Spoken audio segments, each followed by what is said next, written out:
आज का हमारा विषय है इतिहास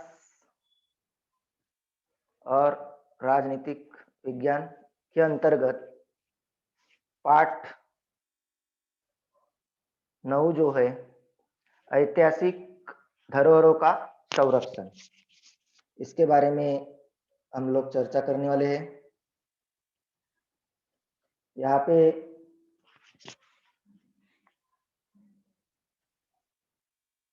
आज के इस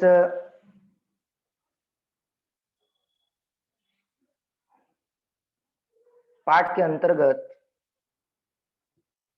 हमें निम्नलिखित मुद्दों के ऊपर चर्चा करना है बच्चों।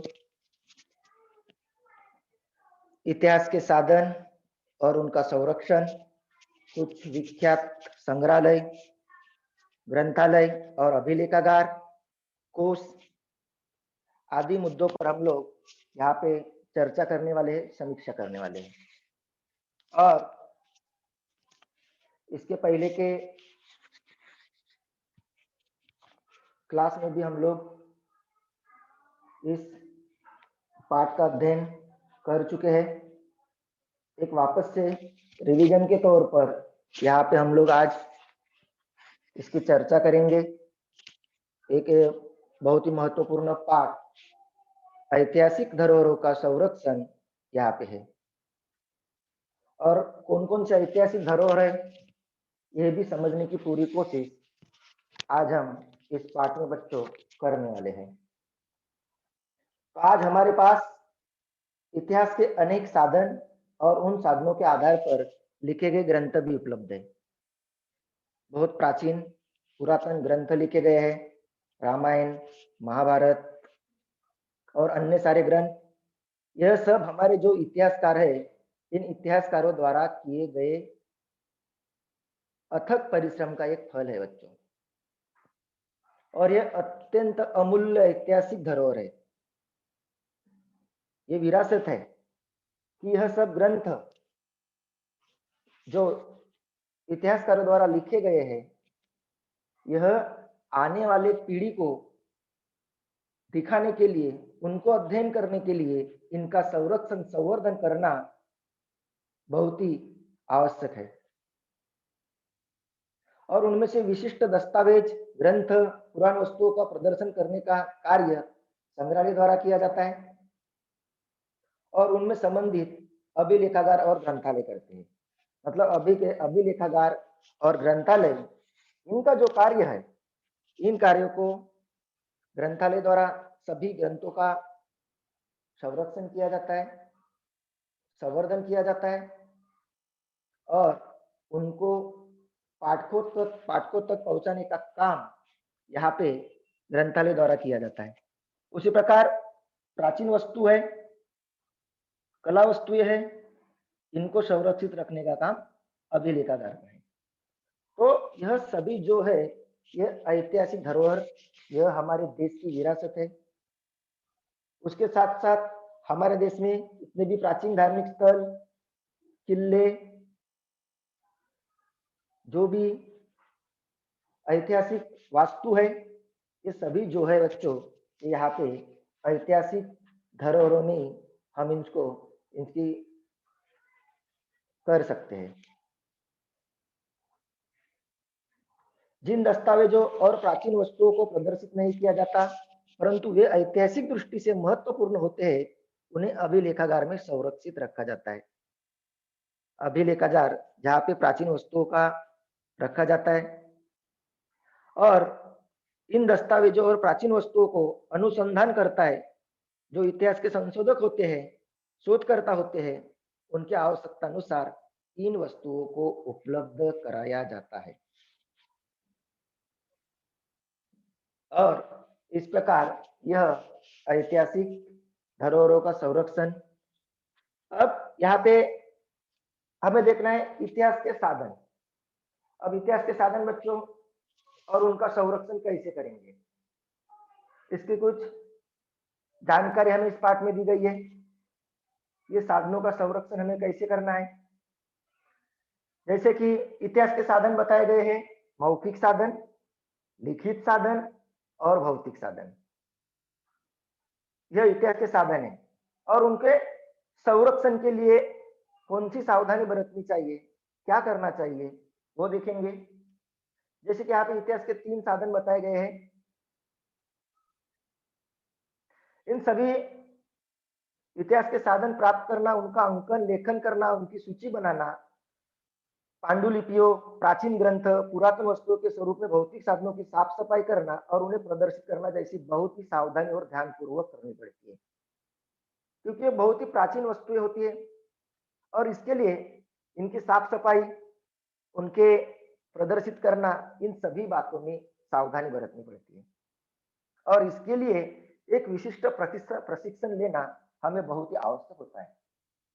प्रशिक्षण की जरूरत होती है, ट्रेनिंग की जरूरत होती है। वही जो इस प्रशिक्षण प्राप्त कर चुका है वही ये कार्य एकदम आसानी से कर सकते हैं। तो पहले मौखिक साधन के बारे में देखेंगे। तो मौखिक साधन यानी क्या? तो जैसे कि लोक परंपरा के गीतों, कहानियां आदि का संकलन करना। लोक परंपरा के गीत, हमारा भारत देश ये विविध संस्कृति वाला देश है। विविध धर्म परंपरा के लोग हमारे देश में रहते हैं।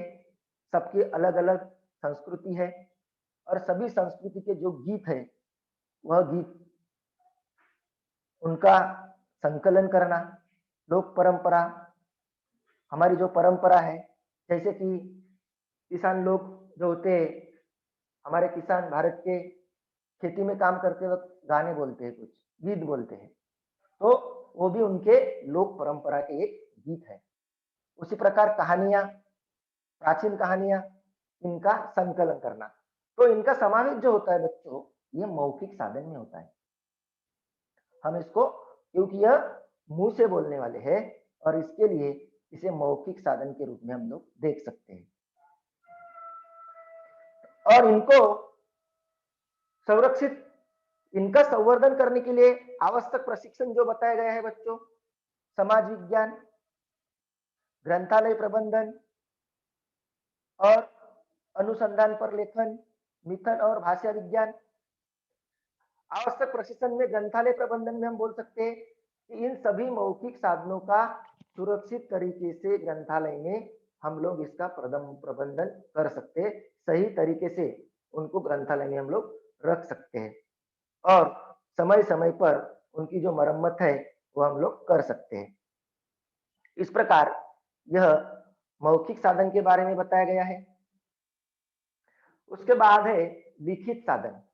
लिखित लिखित शब्द सुनने के बाद ही बच्चों में पता चलता है कि यह दस्तावेज है, ताम्रपट, निजी पत्र, दैनंदिनी डायरी, ऐतिहासिक ग्रंथ, पांडुलिपियां, चित्र, फोटो, प्राचीन ग्रंथ आदि अभिलेखों दस्तावेजों का संग्रह एवं संपादन, यह है लिखित साधन। मैं आपके सामने कुछ लिखित साधन दिखाना चाहूंगा बच्चों। जैसे कि आप आपके सामने स्क्रीन पर देख रहे हो, ये पत्र है, छत्रपति शिवाजी महाराज के कार्यकाल के कुछ पत्र लिखे गए हैं। इन पत्रों का संग्रह जो है ये आज भी वास्तु संग्रह में है। उसके साथ साथ यह ताम्र जो आपके इतिहास के दूसरे पार्ट में दिया गया है, जो उत्तर प्रदेश में मिला है, ताम्र ब्राह्मी लिपि में यह लिपा गया है। इसके ऊपर अंकन किया गया है, मतलब ताम्रपत्र संदेश दिया गया है। अनाजों के भंडार गृह जो है, उस समय अनाजों के भंडार गृह एक सूचना जिसे हम बोल सकते हैं, वह उस अनाज गृह के बाहर दी गई थी, इस ताम्रपट पर वह उकेरी गई है। तो यह भी एक साधन है, ताम्रपट। उसके बाद कुछ सिक्के, छत्रपति शिवाजी महाराज के कार्यकाल के जो सिक्के आप लोग देख रहे हो, ये सब जो है बच्चों ये लिखित साधन है। इस प्रकार इन साधनों का भी संवर्धन और संरक्षण करना बहुत जरूरी है और इसके लिए ये कागज से बने हुए हैं और इसके लिए इसकी समय समय पर साफ सफाई करना और उनको रासायनिक प्रक्रिया करना बहुत ही आवश्यक होता है, ताकि यह इनके ऊपर कोई भी ये खराब ना हो, अच्छे रहे और इसके लिए इन लिखित साधनों को भी संरक्षण करना बहुत जरूरी है। इसके लिए आवश्यक प्रशिक्षण जो बताए गए हैं, ब्राह्मी, घसीटा, फारसी जैसी लिपियों और उनके विकास का क्रम का ज्ञान। ब्राह्मी, घसीटा, फारसी ये लिपियां हैं, इन लिपियों का ज्ञान होना आवश्यक है, तो ही हम लोग इन पत्रों को यहाँ पे अच्छे से समझ सकते हैं, उनके विकास का ज्ञान हमें होगा। उसके साथ साथ कागज के प्रकार, स्याही, रंगों का ज्ञान होना चाहिए, मतलब किस प्रकार के कागज के ऊपर ये बनाए गए हैं, कौन सी स्याही का उपयोग किया गया है, रंगों का ज्ञान, ये सभी बातें जो है इनको संवर्धन संरक्षित के लिए हमें इस आवश्यक प्रशिक्षण जो है वो प्राप्त होना जरूरी है। और इसके साथ साथ दस्तावेज, अभिलेखों की सत्ता संवर्धन के लिए आवश्यक रासायनिक प्रक्रिया जानकारी, कौन से केमिकल का हमें यूज करना है, इसका भी प्रशिक्षण उस व्यक्ति को होना आवश्यक।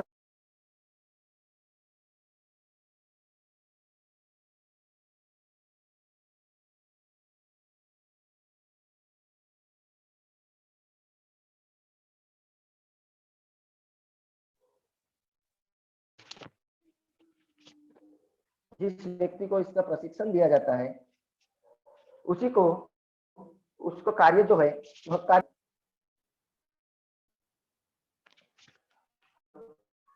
Sir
Dinesh sir.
Hello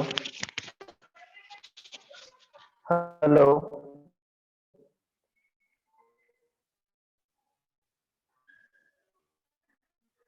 hello Dinesh sir.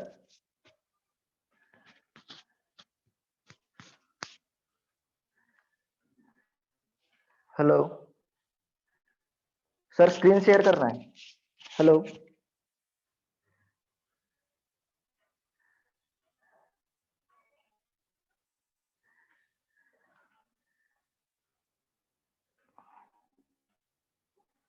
तो बच्चों यहाँ पे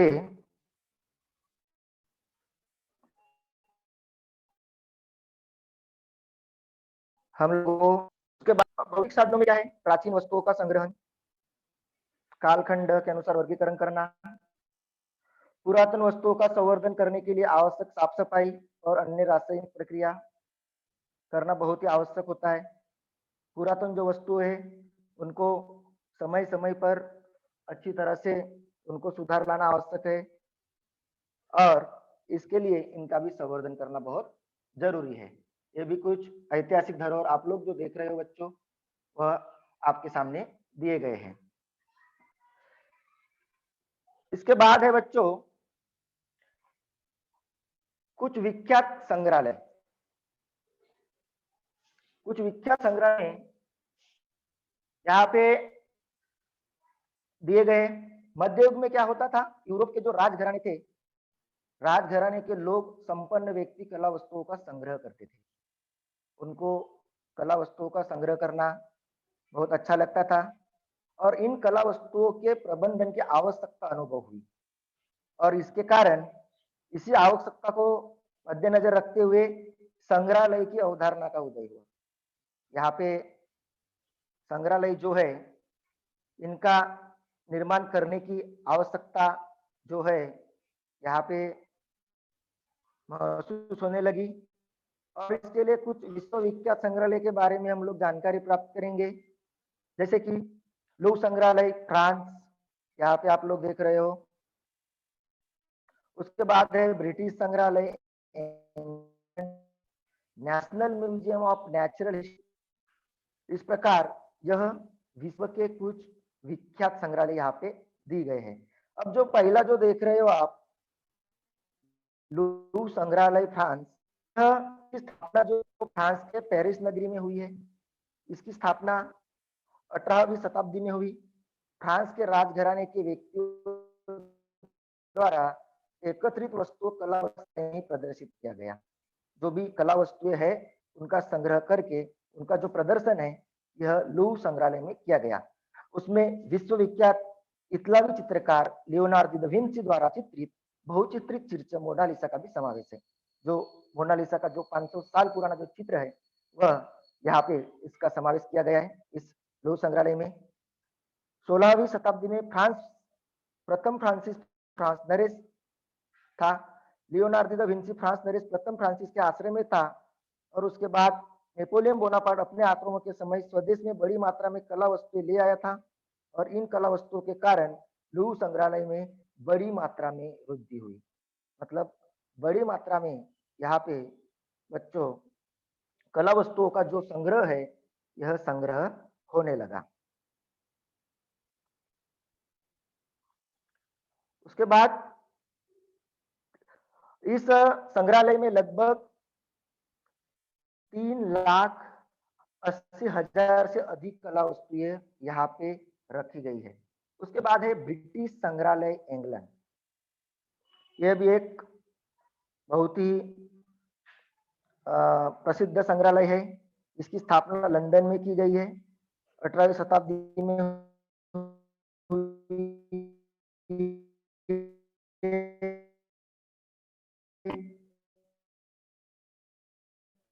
और और उनके अनेक चित्र, ग्रंथ, वनस्पतियों के नमूने आदि का समावेश जो है वह इस ब्रिटिश संग्रहालय में किया गया है। उसके साथ साथ अंग्रेज लोगों की सत्ता, जिस अंग्रेज लोगों का आधिपत्य जिन देशों के ऊपर था उन देशों में से कई सारी वस्तुएं जो है वह वस्तुएं यह लोग स्वदेश लाई गए कला वस्तुएं और प्राचीन अवशेषों के कारण ब्रिटिश संग्रहालय में वस्तुओं की संख्या बढ़ती गई मतलब जो भी दूसरे देश से जितनी भी वस्तुएं हैं, यह सब अंग्रेजों द्वारा जमा की गई और आज के समय में लगभग 80 लाख वस्तुएं संग्रहित है। इस संग्रहालय में भारत की अनेक का समावेश है। ये जो ब्रिटिश संग्रहालय है, इस ब्रिटिश संग्रहालय में भारत के बहुत सारे लगभग ब्रिटिश संग्रहालय में वस्तुओं का समावेश किया गया है। उसके बाद है national museum of natural history, United states of America. यहाँ पे यह अमेरिका, यह विख्यात संग्रहालय है। इसका प्रारंभ सन 1846 में अमेरिका के स्मिथसोनियन इंस्टीट्यूट संस्थान के प्रबंधन में हुआ। यहाँ वनस्पतियों, प्राणियों के अवशेष, जीवाश्म खनिजों, पत्थरों, मानव प्रजातियों के जीवाश्म और पुरातन वस्तुओं के 12 करोड़ से अधिक नमूने संग्रहित। मतलब यहाँ पे के अवशेष जो हमारे विज्ञान से संबंधित जितने भी क्षेत्र के जो वस्तुएं हैं, उनका पत्थर, जीवाश्म खनिजे, मानव प्रजातियों के जीवाश्म, ये सभी जो है यह national museum of natural history United states of America में की गई है। उसके बाद है तो यह हो गए कुछ विश्व के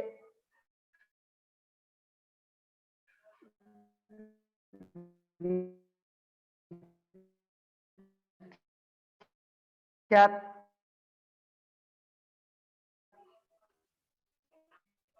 उसके बाद के संग्रहालय।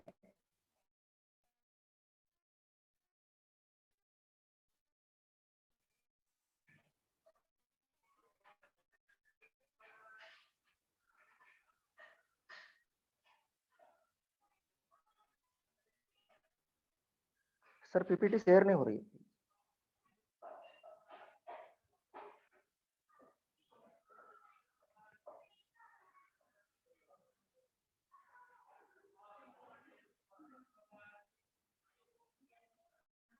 सर पीपीटी दिख रहा है सर, आप कंटिन्यू करो। Okay okay sir. अब भारत के संग्रहालय में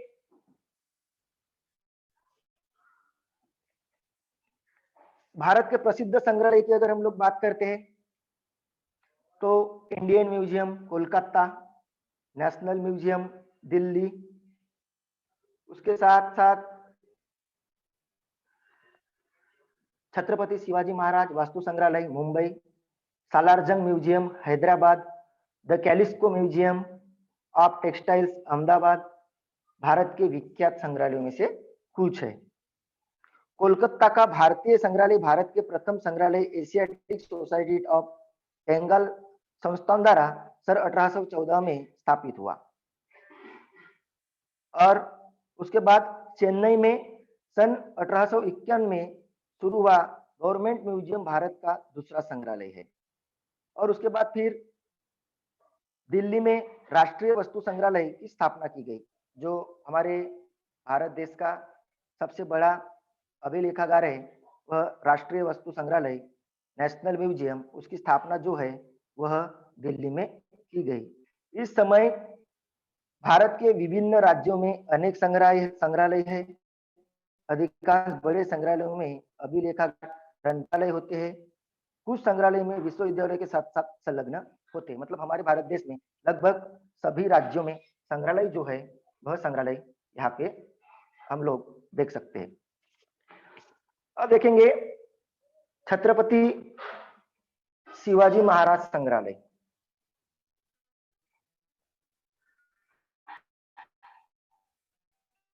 मुंबई, ये मुंबई में स्थित है।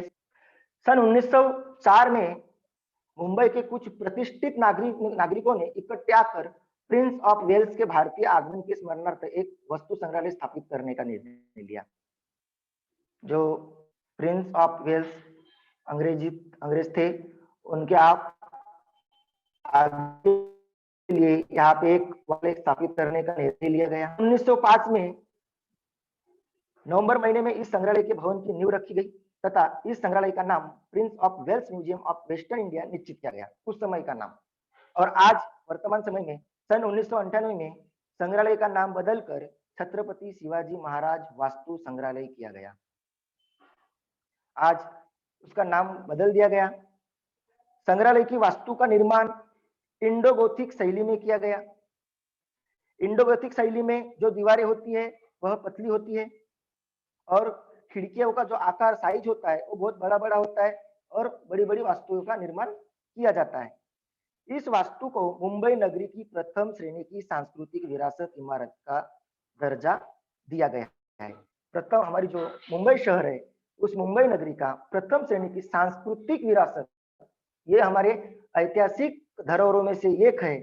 सांस्कृतिक विरासत का दर्जा जो है इसको प्राप्त हुआ है। संग्रहालय में कला, पुरातत्व, प्रकृति का इतिहास, इन तीनों वर्गों में विभाजित लगभग 50,000 पुरातन वस्तुएं संग्रहित की गई है। यहाँ पे इस वास्तु संग्रहालय में लगभग 50,000 से अधिक पुरातन वस्तुओं का संग्रह जो है वह इसमें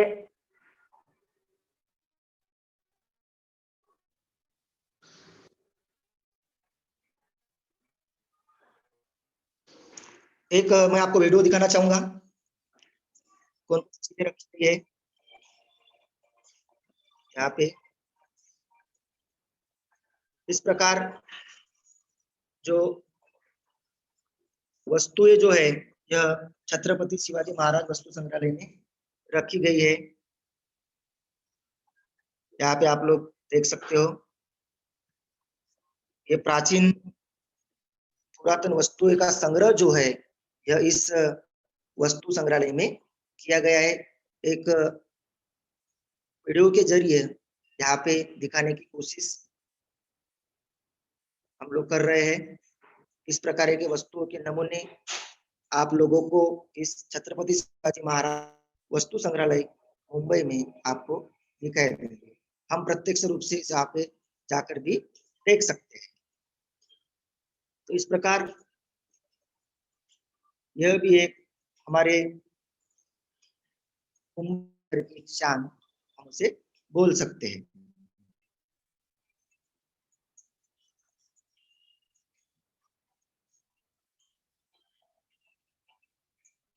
इस प्रकार की वस्तुएं जो है, तो ये हो गए बच्चों संग्रहालय। अब देखेंगे ग्रंथालय और अभिलेखागार।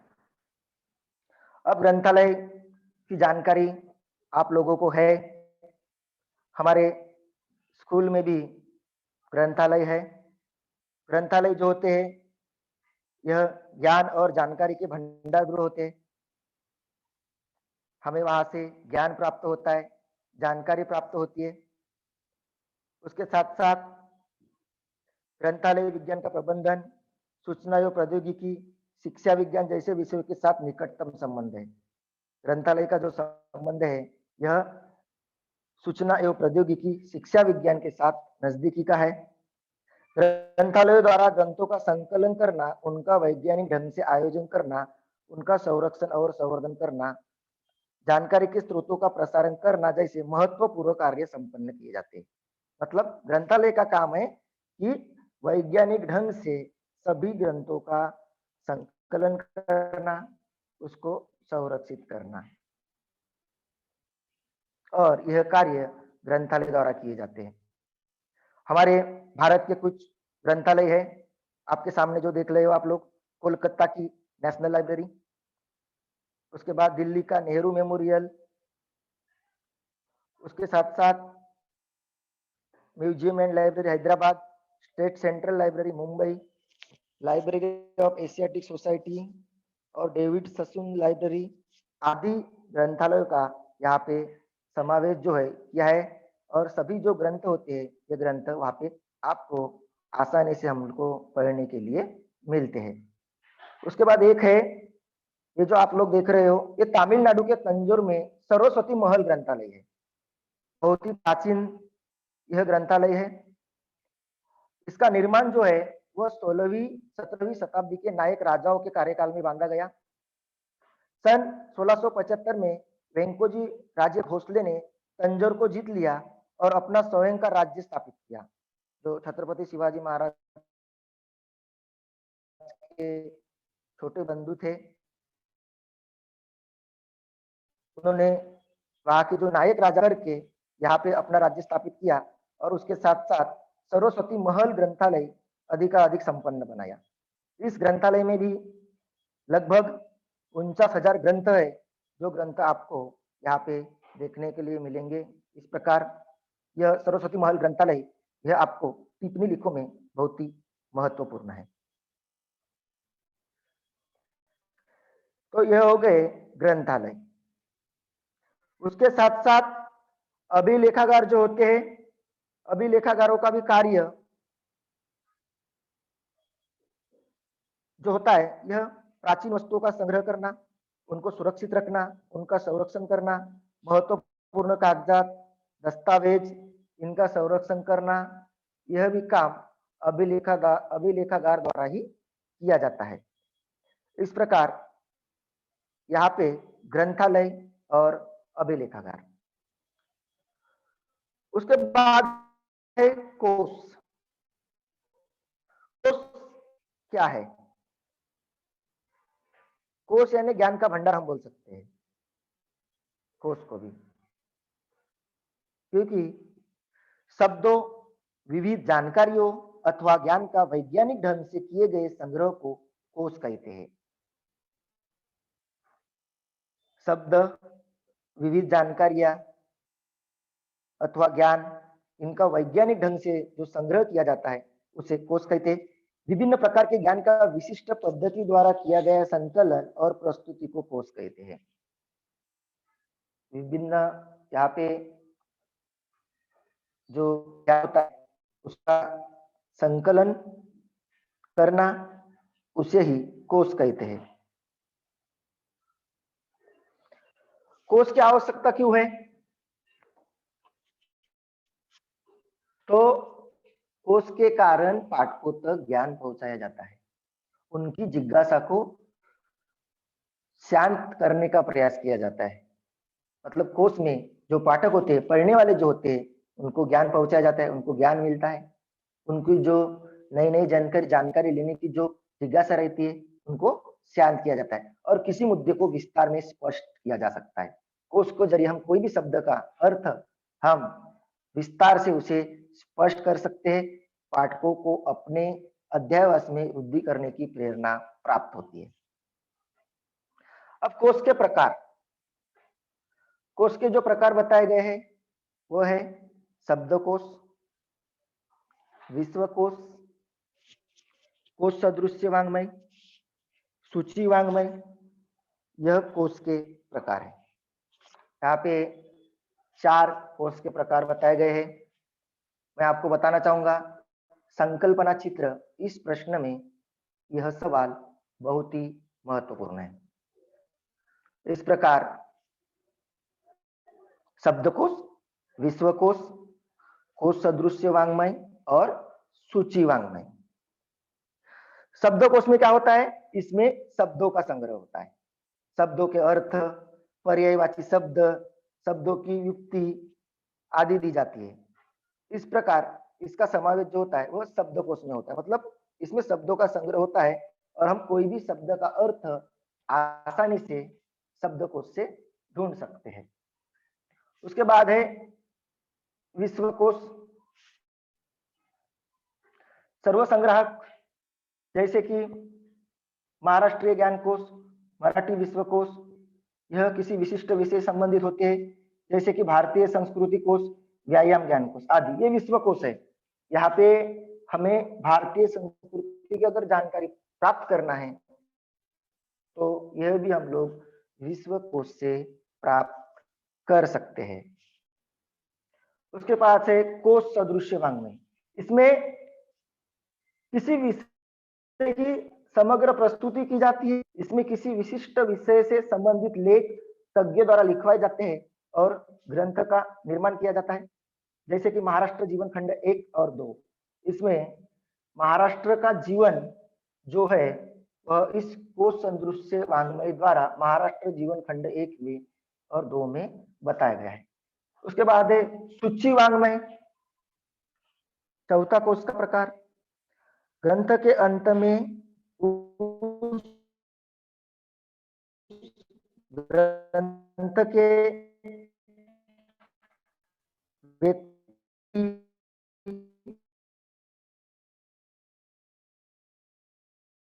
सूची शब्दों को सूची है। तो ये हो गए कोश के प्रकार। उसके बाद है कोश और इतिहास। कोश और इतिहास का क्या संबंध है? इतिहास विषय और कोश में वस्तुनिष्ठता को महत्व है। यह इन दोनों के बीच की समान डोर है। प्रत्येक राष्ट्र, प्रत्येक भाषा के विश्वकोश अलग अलग होते हैं। हर एक राष्ट्र की संस्कृति, उनका जीवन मान अलग अलग होने के कारण प्रत्येक राष्ट्र के जो विश्वकोश है ये अलग अलग होते हैं, क्योंकि उनका प्राथमिकता क्रम अलग अलग होता है। कोश पर स्वराष्ट्र के उद्देश्य, नीतियां, जीवन मूल्य, आदर्शों का प्रभाव पड़ता है। हर एक राष्ट्र अपने अपने राष्ट्र को ही प्राथमिकता का क्रम देता है और इसके लिए उनके राष्ट्र की जो उद्देश्य है, जो नीतियां है, जो जीवन मूल्य है, इनका इन आदर्शों पर प्रभाव पड़ता है और कोश पर दर्शन और परंपराओं का भी प्रभाव पड़ता है। अब इतिहास विषय से संबंधित कोश कौन कौन से हैं? तो इतिहास विषय से संबंधित जो कोश है, स्थल कोश, विश्व कोश, भारतीय संस्कृति कोश और संज्ञा कोश। यह इतिहास विषय से संबंधित कोश है। स्थल कोश में क्या होता है बच्चों? स्थल कोश में किसी विशिष्ट स्थल की जानकारी देने वाले कोश। यहाँ पे जो भी स्थल है उस स्थल की पूरी जानकारी जो है यह स्थल कोश में दी जाती है। उसकी जो घटनाएं है और ऐतिहासिक जो स्थान है उन स्थानों की जानकारी दी जाती है। उसके बाद है विश्वकोश।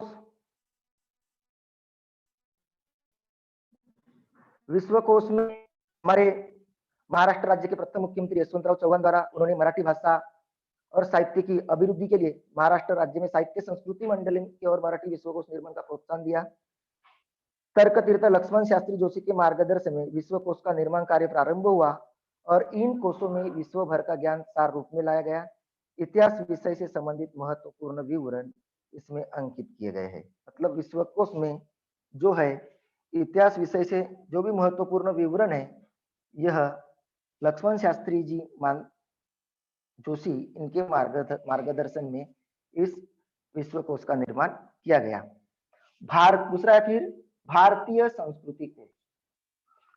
भारतीय संस्कृति कोश में महादेव शास्त्री जोशी द्वारा संपादकत्व में भारतीय संस्कृति कोश के 10 खंड बनाए गए। इस कोश में भारत का इतिहास, भूगोल, भिन्न भिन्न भाषाई लोग, उनके द्वारा रचा गया इतिहास, तीज, त्योहार, सांस्कृतिक बातों का उल्लेख किया गया है।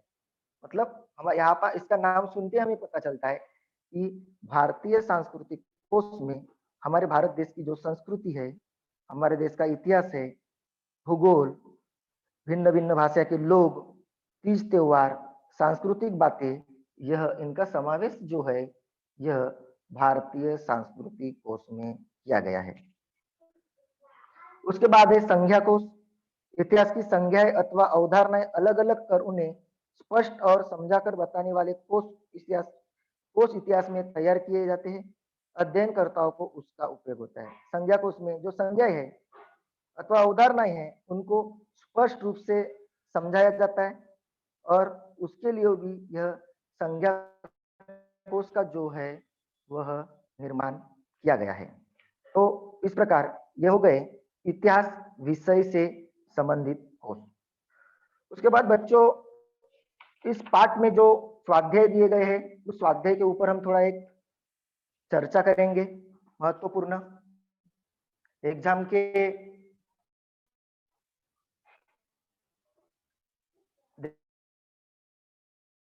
देखते हुए यहाँ पे जो जगह आप लोग देख रहे हो महत्वपूर्ण है, आपको इस स्वाध्याय पूर्ण करना है। उसके साथ साथ दूसरा है यहाँ पे असत्य जोड़ी आपको पहचानना है। यह भी जो सवाल है ये भी एक महत्वपूर्ण सवाल है। यहाँ पे 4 जोड़ियां दी गई है और इसमें से खाली असत्य जोड़ी पहचानना है, आपको सुधार कर लिखने की जरूरत नहीं है, आपकी किताब में दिया गया है। लेकिन इस साल के बोर्ड पैटर्न को देखते हुए, पेपर पैटर्न को देखते हुए यहाँ पे हमें खाली जोड़ी में सुधार करना है। उसके बाद निम्न कारण सहित स्पष्ट कीजिए, कारण लिखना है।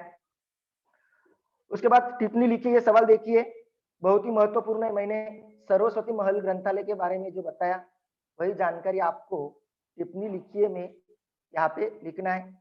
उसके साथ साथ स्थल कोश, विश्व कोश, संज्ञा कोश, ये भी महत्वपूर्ण सवाल जो है वो यहाँ पे हम लोग देख सकते हैं।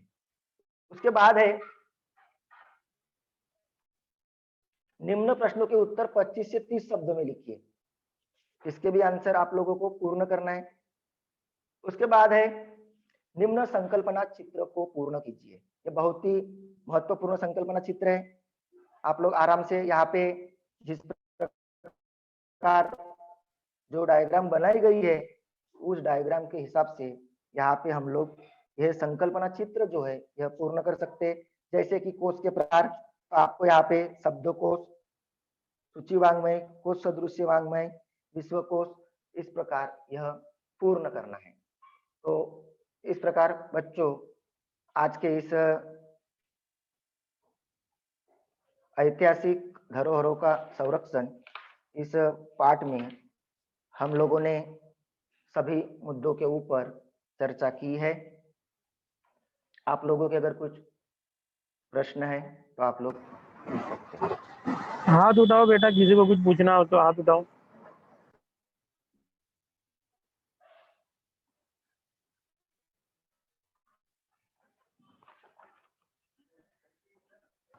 हाथ उठाओ किसी को कुछ पूछना है तो।